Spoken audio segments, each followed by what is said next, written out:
Shalom Bapak Ibu Saudara yang dikasihi Tuhan. Senang sekali kembali melayani Bapak Ibu semuanya dengan firman Tuhan yang saya percaya sanggup membebaskan, memulihkan, menyembuhkan, memberkati Anda dan saya semuanya. Asal kita berani percaya, bertekun sungguh-sungguh melakukan tepat seperti yang firman Tuhan katakan. Saya yakin tidak ada persoalan yang lebih besar daripada kuasa Tuhan untuk menyelesaikannya.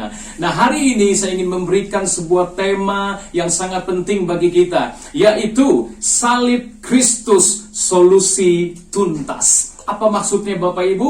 Banyak orang Kristen tidak menyadari bahwa di balik karya salib Kristus itulah sesungguhnya sumber segala solusi, segala jawaban tuntas dari setiap persoalan yang dialaminya, baik secara rohani maupun secara jasmani. Nah, itu sebabnya saya mulai dengan satu ayat yang sangat penting sebagai dasar firman Tuhan. Ibrani pasal 10 ayat ke-14 berkata, sebab oleh satu korban saja Ia telah menyempurnakan untuk selama-lamanya mereka yang Ia kuduskan.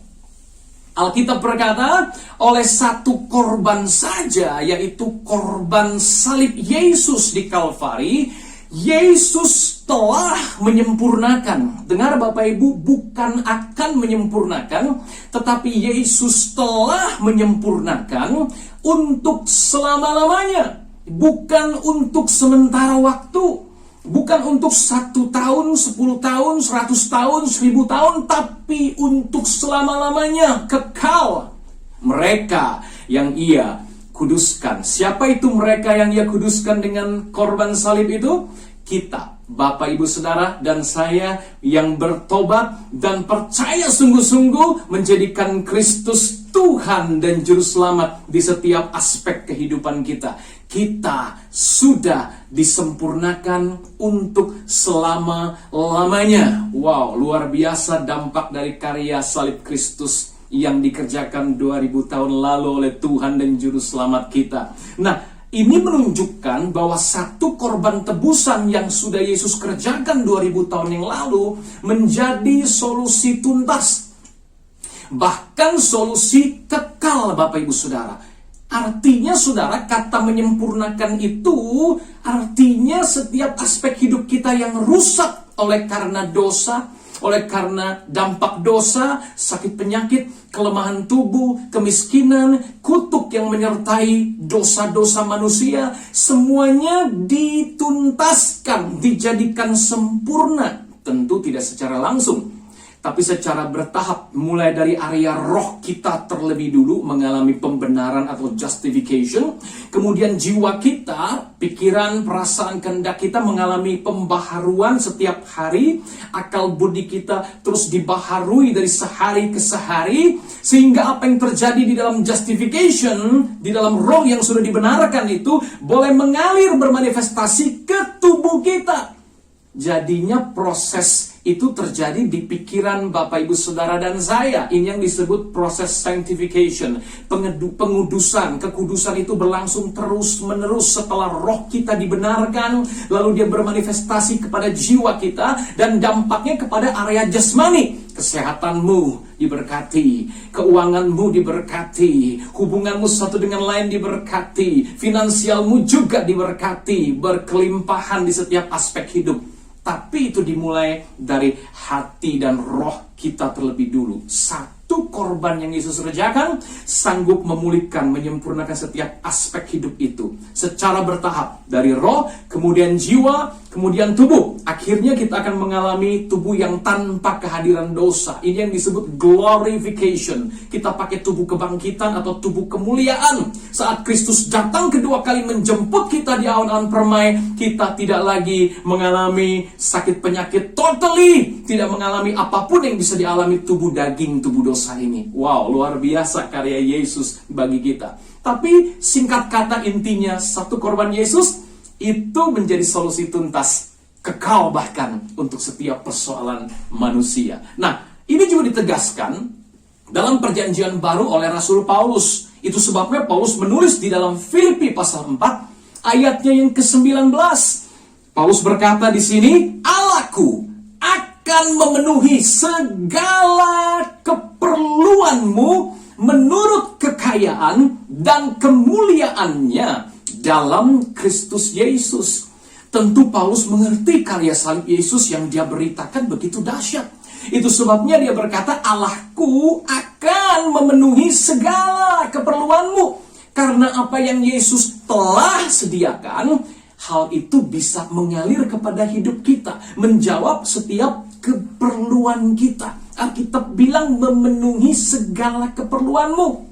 Tentu ini termasuk keperluan rohani saudara dan saya, keperluan jasmani Anda, ya, kebutuhan finansial, segala aspek hidupmu. Allahku memenuhi segala. Kata segala digarisbawahi, segala keperluanmu. Menurut apa Bapak Ibu? Kekayaan dan kemuliaannya dalam Kristus Yesus. Dengar, kata in Christ, dalam Kristus Yesus, itu penting untuk kita mengerti. Hanya di dalam Dialah kebutuhan kita, keperluan kita, segala kebutuhan kita dipenuhi oleh Allah kita. Alkitab bilang bukan seturut kemiskinan, tapi seturut kekayaannya. Alkitab bilang bukan seturut kehinaan, tapi seturut kemuliaannya dalam Kristus Yesus. Karena Kristus sudah menanggung penghinaan kita, sehingga kita boleh menerima kemuliaannya. Kristus sudah menanggung penyakit, penderitaan, kemiskinan kita, sehingga kita menerima kelimpahan kekayaannya yang luar biasa. Wow, itu sebabnya kita harus betul-betul paham, hanya karya salib Kristuslah yang menjadi solusi dan jawaban, bukan usaha manusia. Haleluya. Nah Bapak Ibu, korban salib itu diperlukan sebagai solusi tuntas. Kenapa? Karena masalah dosa. Dosa adalah penyakit yang tidak ada obatnya sampai hari ini. Orang berusaha mengobati dosa dengan perilaku baik, amal ibadah, kebaikan, perbuatan benar dan sebagainya. Tapi dosa tidak bisa diobati karena dia adalah penyakit rohani yang ada dalam hati manusia. Sejak Adam jatuh ke dalam dosa, itu terus mengalir kepada seluruh keturunan Adam, termasuk Anda dan saya. Tidak peduli apa latar belakang kita, agama kita, ras, suku kita, semua orang telah berbuat dosa dan kehilangan kemuliaan Allah. Itu sebabnya Yesaya berkata, diperlukan satu orang untuk menanggung dosa, satu orang untuk menebus dosa yang tak bercacat celah, yang tanpa dosa. Karena orang berdosa nggak bisa menebus dosa. Nah Bapak Ibu, Yesaya mengatakan nubuatan ini 700 tahun sebelum Kristus disalibkan. Dia berkata dalam Yesaya 53 ayat 10-12. Saya bacakan dalam terjemahan bahasa Indonesia sehari-hari supaya lebih tajam dan mudah dimengerti. Tuhan menghendaki bahwa Ia, Yesus, menderita dan menyerahkan diri sebagai kurban penghapus dosa. Maka Ia akan panjang umur dan melihat keturunannya melalui Dia. Kehendak Tuhan akan terlaksana. Karena itu Tuhan berkata, sesudah menderita sengsara, Ia akan bahagia dan puas. Hambaku itu, Yesus, yang menyenangkan hatiku, telah menanggung hukuman orang banyak. Demi Dia, aku akan mengampuni mereka. Dengan rela Ia menyerahkan hidupnya dan masuk bilangan orang jahat. Ia memikul dosa orang banyak dan berdoa supaya mereka diampuni. Maka kuberi Dia orang banyak sebagai hadiah, dan Ia mendapat bagian bersama orang-orang benar. Jelas terjemahan bahasa Indonesia sehari-hari dikatakan Tuhan Yahweh, di sini Bapa pencipta langit dan bumi, menghendaki Yesus mengalami penderitaan, lalu menyerahkan diri jadi korban penghapus dosa. Nah konsep ini adalah konsep keadilan Tuhan Bapak Ibu, bukan hanya kasih Tuhan. Banyak orang berpikir, kan gak adil, yang bikin dosa kita manusia, kenapa harus Yesus yang nanggung dosa? Tuhan kan adil. Dengar Bapak Ibu, karya salib Yesus itu adalah perjumpaan antara keadilan Tuhan dengan kasih Tuhan. Keadilannya adalah upah dosa itu maut, harus binasa. Kasihnya adalah yang mati binasa itu anaknya, yaitu firman-Nya yang menjelma menjadi manusia, Kristus Yesus, Tuhan dan Juru Selamat kita. Adil ada di sana, kasih juga ada di salib Kristus itu. Nah Bapak Ibu, hal ini terlihat bahkan sejak awal konsep penebusan atau penghapusan dosa. Waktu Adam dan Hawa jatuh dalam dosa, Allah harus membunuh, mengorbankan hewan. Darah tertumpah, kemudian menutupi dari kulit binatang yang dikorbankan itu. Mereka menutupi, Allah menutupi mereka, Adam dan Hawa, dari ketelanjangannya. Wow, ini konsep penebusan. Tidak ada pengampunan dosa tanpa penumpahan darah. Harusnya Adam dan Hawa yang dibunuh. Tetapi saat itu karena kasihnya maka ada hewan kurban. Dan ini terus berlangsung dan diteguhkan pada zaman Musa selama 1500 tahun bangsa Israel harus memotong hewan kurban. Entah itu lembu, entah itu domba, kambing dan sebagainya. Ada penumpahan darah untuk menutupi dosa bangsa Israel itu. Sementara hanya sebagai lambang saja. Itu sebabnya darah binatang tidak bisa menghapus dosa. Itu hanya lambang Kristus Juru Selamat yang akan datang di kemudian hari, yaitu 2000 tahun yang lalu. Yesus menjadi anak domba Allah yang menghapus dosa dunia. Darahnya bukan saja mampu menutupi dosa, tetapi menghapuskan dosa. Itu sebabnya tadi dalam Yesaya 5:3 kita lihat, Yesus adalah kurban penghapus dosa, bukan hanya menutupi dosa sementara. Wow, dia juga menanggung hukuman. Dia yang dihukum, padahal dia tidak berdosa. Sebagai ganti kita yang harusnya dihukum, dia terima hukuman kita. Dia pikul dosa kita. Harusnya kita yang pikul dosa dan akibat-akibatnya. Tapi Yesus ada di sana menggantikan tempat kita. Luar biasa. Nah, di sini kita melihat bahwa ada dosa terbesar atau akar dari setiap dosa yang lain yang digambarkan oleh Nabi Yesaya. Yesaya 5:3 ayat 6 berkata, kita sekalian sesat seperti domba. Masing-masing kita mengambil jalannya sendiri. Tetapi Tuhan telah menimpakan kepadanya, kepada Yesus, kejahatan kita sekalian. Nah Bapak Ibu Saudara, Alkitab bilang inilah dosa terbesar manusia atau akar dari semua dosa lain. Yaitu begini, kita masing-masing mengambil jalan kita sendiri.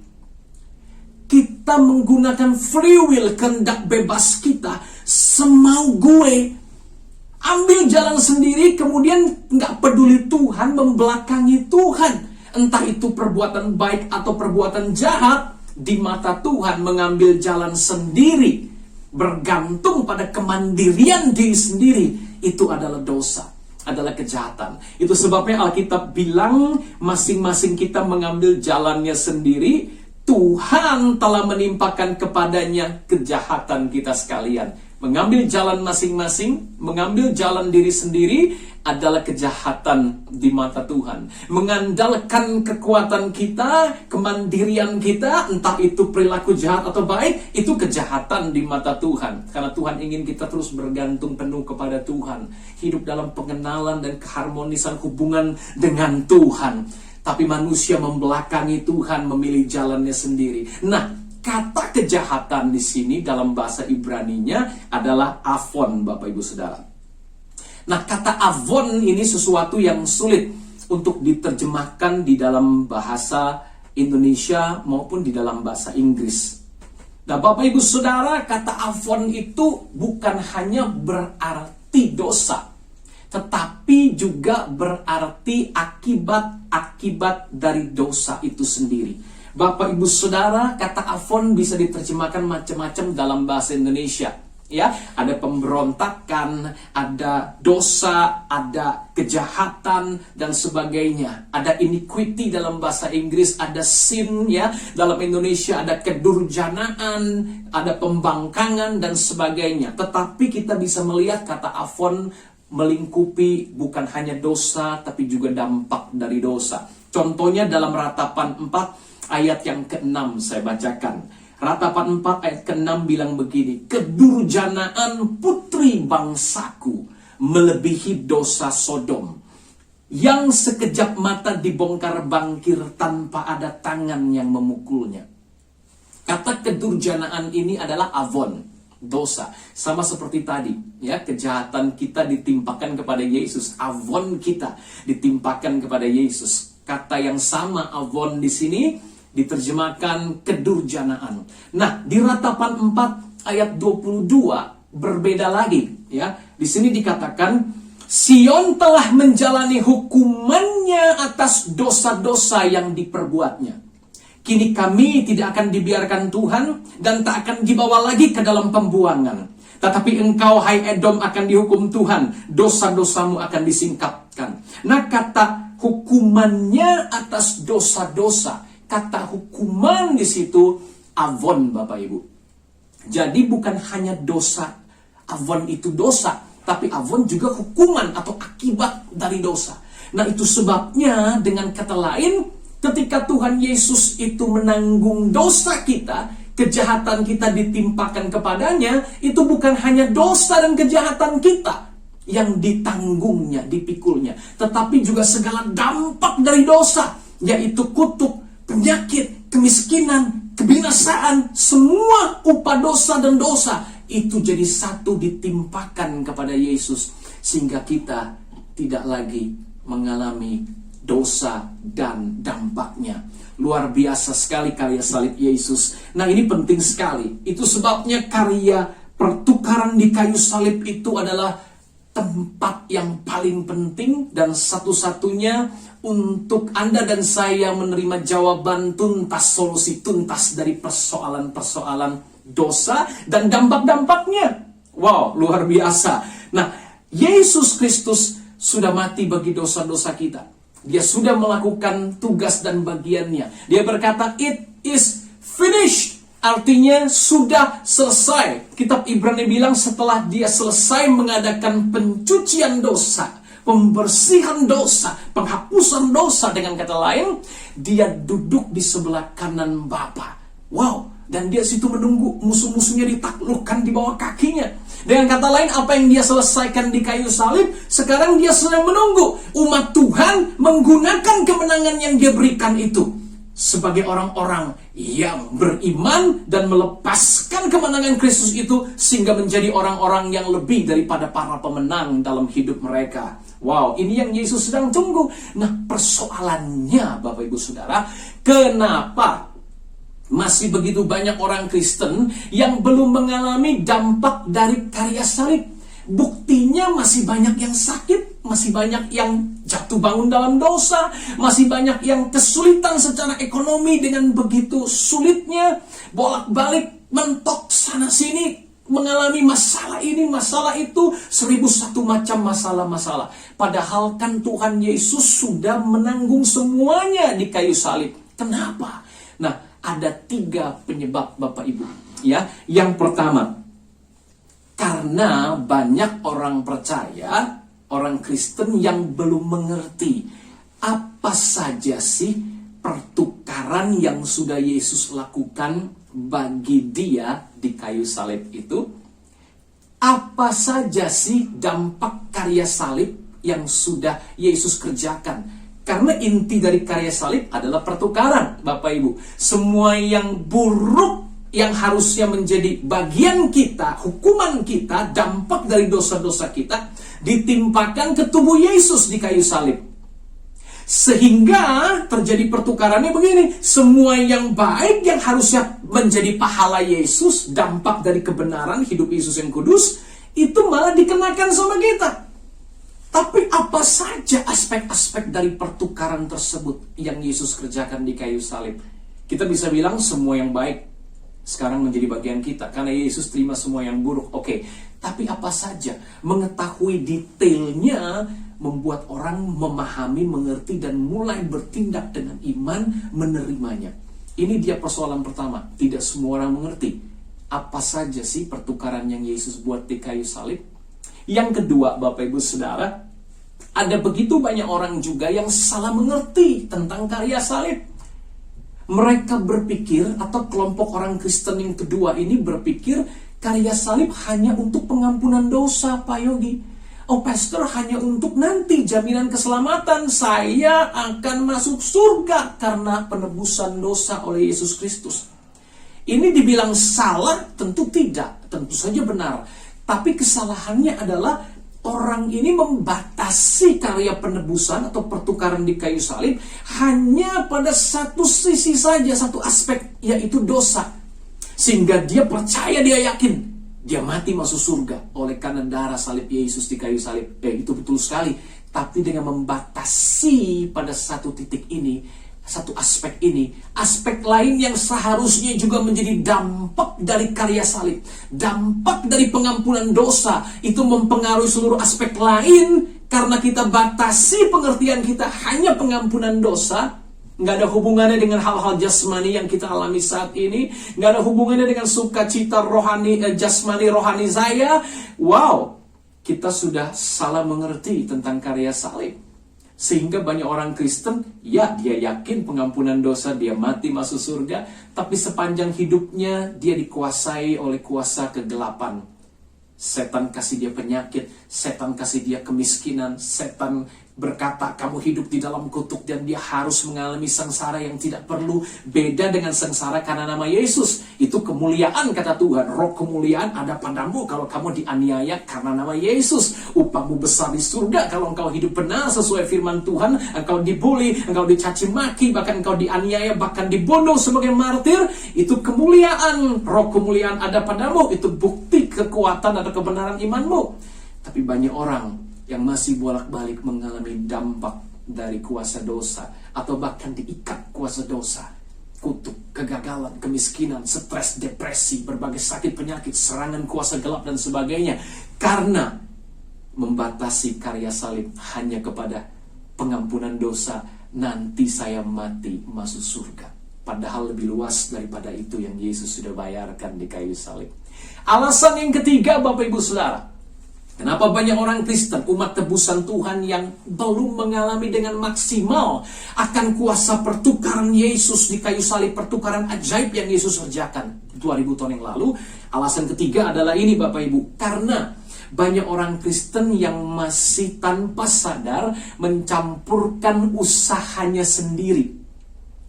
Imannya bukan kepada sepenuhnya beriman pada karya salib Yesus, bahwa Yesus sudah membeli segala berkat rohani di dalam sorga dan diberikan, dikaruniakan kepada kita, bahwa Yesus sudah menebus setiap dosa, sakit penyakit, kutuk, setiap aspek lainnya. Kita akan bahas nanti, ya, begitu banyak pertukaran yang Yesus kerjakan di kayu salib, ya, berbagai aspek yang terjadi. Kita nggak begitu yakin dan percaya, kurang paham akan hal itu, sehingga kita mencampurkan dengan usaha kita sendiri. Kita berkata, saya harus melakukan ini dulu, baru Tuhan memberkati. Saya harus begini dulu, baru Tuhan jawab doa saya. Padahal Yesus sudah memberkati kita. Yesus sudah menyembuhkan kita. Yesus sudah menanggung segala dosa dan dampak-dampaknya di kayu salib 2000 tahun yang lalu bagi kita. Tapi kita kurang menyadari itu, sehingga kita campur dengan usaha manusia. Waktu kita campur dengan usaha manusia, setelah tahu apa yang terjadi, maka di situ iblis mendapat tempat. Dia akan bilang, oke, silakan berusaha. Selama engkau bisa berusaha, makin baik, berkat makin tercurah. Tapi begitu engkau sedikit saja gagal, sebagai ganti berkat apa Bapak Ibu? Kutuk yang akan terjadi. Padahal di kayu salib, kutuk sudah ditanggung oleh Yesus. Padahal di kayu salib, berkat sudah diberikan kepada kita. Bagian kita percaya, terima dengan iman, lalu praktekkan iman itu dalam hidup kita setiap hari. Nah, 3 aspek ini yang akan kita bahas dalam pertemuan kita selanjutnya. Nah, saya berharap Bapak Ibu Saudara tahu dulu hal paling penting di poin dari pelajaran hari ini, yaitu salib Kristus adalah solusi tuntas dari setiap masalah persoalan manusia, baik itu rohani maupun jasmani. Hanya ada di dalam karya pertukaran salib Yesus. Sederhana Bapak Ibu, Kalau kita berkata, tidak Pak, salib plus usaha manusia, maka sia-sialah salib Kristus. Tidak Pak, salib plus A dan B, maka tidak perlu Yesus mati. Kalau kita masih bisa pakai usaha kita sebagai manusia, Kristus tidak perlu mati. Anugerah bukan lagi anugerah kalau kita masih pakai usaha manusia kita yang terbatas sebagai orang berdosa. Bapak, Ibu, Saudara, kita akan berjumpa lagi dalam video berikutnya. Saya berdoa dan berharap semua kita boleh menerima karya pertukaran di kayu salib yang merupakan solusi tuntas atas setiap persoalan Anda dan saya. Tuhan Yesus memberkati. Mari kita berdoa terlebih dahulu. Bapa di sorga, kami mengucap syukur buat karya salib yang Yesus berikan, yang Yesus sudah selesaikan dengan tuntas di kayu salib. Kami percaya dan kami nyatakan dengan iman. Hati kami percaya, mulut kami mengaku Yesus Kristus adalah Tuhan. Dia mati bagi dosa kami, Dia bangkit bagi pembenaran kami. Terima kasih Tuhan Yesus, Engkau sudah menanggung segala yang buruk di kayu salib yang merupakan bagian kami, dan kami sebaliknya telah mengalami kuasa pertukaran. Semua pahala yang baik yang harusnya menjadi bagian Yesus sekarang dikenakan kepada kami sebagai anugerah yang cuma-cuma. Terima kasih Tuhan Yesus buat karya pertukaran di kayu salib yang ajaib itu. Kami terima dengan iman dan kami mau terus belajar bagaimana kami menerapkan apa yang sudah Yesus kerjakan ini jadi hal yang nyata secara fisik bisa kami alami, bermanifestasi dalam hidup kami sehari-hari. Mari Roh Kudus terus perbaharui pikiran kami seturut firman-Mu. Terus ajar kami dan pimpin kami dalam seluruh kebenaran, sehingga rupa Yesus makin nyata di dalam hidup kami. Hidup kami boleh jadi berkat bagi banyak orang. Kami yang sakit sudah Tuhan sembuhkan. Kami yang lemah letih, lesu, berbeban berat sudah Tuhan kuatkan. Kami yang jatuh sudah Tuhan bangkitkan, karena Kristus yang hidup di dalam kami. Hidup kami bukan kami sendiri lagi. Dalam nama Yesus kami berdoa, kami bersyukur, kami terima kebenaran-Mu. Solusi tuntas hanya ada di karya salib Yesus. Haleluya. Sama-sama percaya kita katakan amin.